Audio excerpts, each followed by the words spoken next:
y'all know all the X's and O's, man. I'm just sitting at home watching. I don't like to get into that because I don't believe the game is really decided on the field. So Hey everyone, guess is back. It's Kamish back here with another draft preview. And this time we got tier 3 champion Digity Dawgs, who about looks like he's going to walk into a pretty decent opportunity here in tier 2. And that's what winning championship does. It gives you the best choice, best opportunity in the next tier moving up. And let's face it, Ronald here looking to take advantage of that opportunity. And as you can see by the two divisions, the Canadian divisions, we are running short on Canadians in tier 2 as Americans start to make it. And trust me, the Americans need to make it because we are short of Americans in tier 1. I'm going to share my screen now. So we'll get into Ronald's preview here. Diggity Dawgs.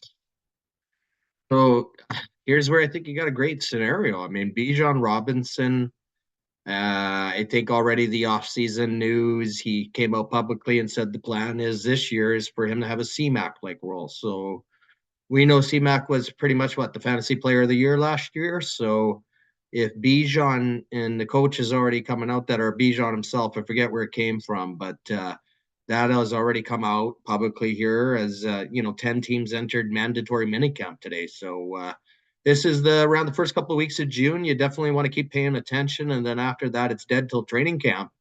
And we're going to try to keep you busy here through mandatory minicamps, and then get into our tier 1 previews. You also have Breece Hall. I mean, Breece Hall is let's face it, he's likely going to be a work dog this year. He came out hot, but I know there's a couple of rookies they drafted. Braylon Allen apparently sounds pretty good in camp. But Breece Hall, you got to think is going to be a bit of a workhorse. And then Devin Achane, we'll see how much of a role he's going to have. I'm pretty sure McDaniel came out already and said that he planned on having a bigger role for Devin Achane. You got Amari Cooper, who is a WR1 in Cleveland. Mr. Reliable, guy always seems to catch everything that goes near him. Definitely a great possession receiver. And then Evan Ingram, here's a guy that came out hard last year.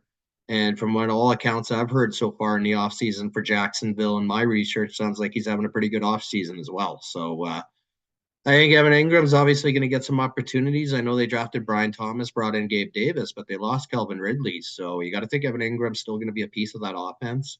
Bobby Okereke is the linebacker here. And, in that defense, you would expect that he's going to get a lot of tackles. So I think that's a pretty solid IDP keeper. I put his other potential keepers here. Well, Buda Baker, it seems like he's kind of one of those IDPs you look at every year, top 5 safety, it seems. Javonte Williams, they're saying this guy's going to have a bigger role in Detroit. He should have a bigger role, but you do have Laporta there, Gibbs, obviously Amon-Ra. So, and then Trevor Lawrence. Does this guy finally make the next step? I'm pretty sure he's in a contract here. I can't remember, but anyways, I think the keepers look pretty solid. And when we look at the draft scenario for you, it even looks better. So I think, again, you have a good chance to be competitive. Great pick situation for a first-year team coming up.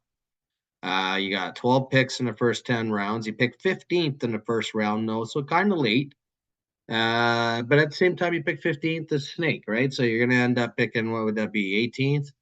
I mean, that's a pretty good scenario. You got 2 3s, 2 9s.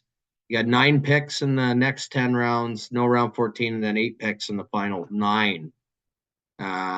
But yeah, even at pick 15, I think you'll probably get someone pretty solid, 15 and 18, really. And when you think about your keeper who's going running back heavy, you probably, that's probably pretty smart because you'll probably find a couple of still really good receivers at 15 and 18. And likely that will, give you a chance to be competitive as long as you hit those picks. And, based on what we saw from you in tier 3 last year, I think you definitely have the capability to definitely be competitive. So happy to have you, and good luck this year.